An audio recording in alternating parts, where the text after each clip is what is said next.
यह एक हॉरर कहानी है शारिक खान और उसके उस पुराने सैलून के बारे में जहां कैंची की आवाज सिर्फ बाल काटने के लिए नहीं गूंजती। Shariq Khan the midnight cut शहर की भीड़ भाड़ से दूर एक पुरानी गली के कोने में शारिक खान का सैलून था। शारिक देखने में एक आम इंसान लगता था, खुश मिजाज, हमेशा मुस्कुराने वाला और अपने काम में माहिर। लेकिन उसके सैलून के बारे में एक ऐसी बात थी जो लोगों के रोंगटे खड़े कर देती थी। उसका सैलून रात 11 बजे के बाद खुलता था और सुबह होने से पहले बंद हो जाता था। लोग कहते थे कि शारिक के पास जो हुनर है वो उसने किसी इंसान से नहीं बल्कि किसी और दुनिया से सीखा है। वह अजीब शर्त एक बार एक नया लड़का जिसका नाम समीर था शर्त लगाकर शारिक के सैलून में रात के 12 बजे गया। गली में सन्नाटा था, सिर्फ एक पुरानी साइन बोर्ड हवा में हिल रही थी जिस पर लिखा था शारिक का स्टाइल, वास्तविकता से ऊपर एक कट। समीर जैसे ही अंदर दाखिल हुआ उसे ठंडक का एक झोंका लगा। सैलून के अंदर बड़े बड़े आईने दर्पण थे लेकिन उनमें धुंध जमी थी। शारिक अपनी कुर्सी पर बैठा अपनी कैंची धार कर रहा था। उसने सर उठाया और उसकी आंखें वह बिल्कुल सफेद थीं, उनमें कोई पुतली नहीं थी। बैठो समीर। शारिक की आवाज ऐसी थी जैसे दो पत्थर आपस में रगड़ रहे हो।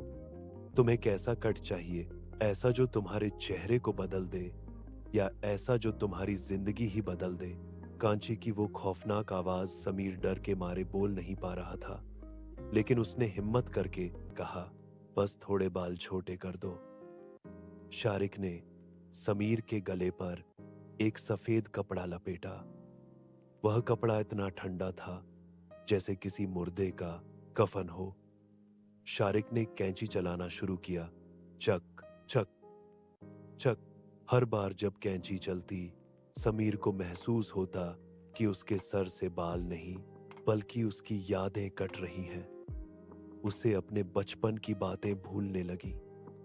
उसे याद नहीं आ रहा था कि वह कहाँ रहता है।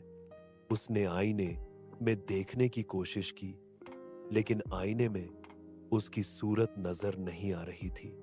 वहां सिर्फ शारिक खड़ा था और उसके पीछे दर्जनों साए खड़े थे जिनके सर कटे हुए थे। आईने का राज। शारिक, यह क्या हो रहा है? समीर चिल्लाया। शारिक धीरे से हंसा।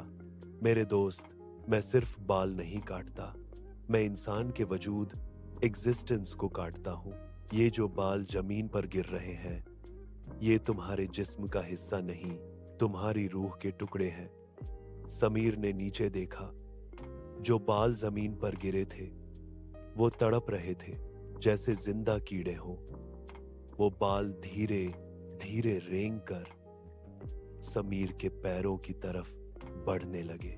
समीर उठने की कोशिश करने लगा लेकिन वह कुर्सी से चिपक गया था। शारिक ने उसके कान के पास झुककर कहा, अभी तो सबसे जरूरी कट बाकी है।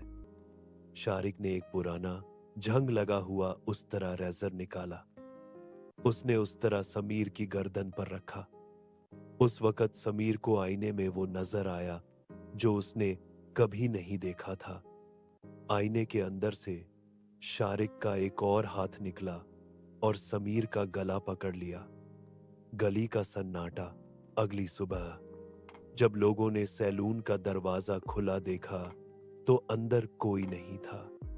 शरीक खान हमेशा की तरह गायब था। कुर्सी खाली थी लेकिन जमीन पर बाल नहीं थे। वहां सिर्फ एक पुरानी तस्वीर पड़ी थी समीर की, लेकिन उस तस्वीर में समीर की आंखें गायब थीं और उसके चेहरे पर वही मुस्कुराहट थी जो शारिक खान के चेहरे पर हुआ करती थी। शहर में आज भी चर्चा है कि जो भी शारिक खान के सैलून में मिडनाइट कट लेने जाता है वह लौट कर तो आता है लेकिन उसके अंदर की रूह वही रह जाती है। शारिक आज भी किसी गली के कोने में अपनी कैंची धार कर रहा है, शायद तुम्हारे इंतजार में।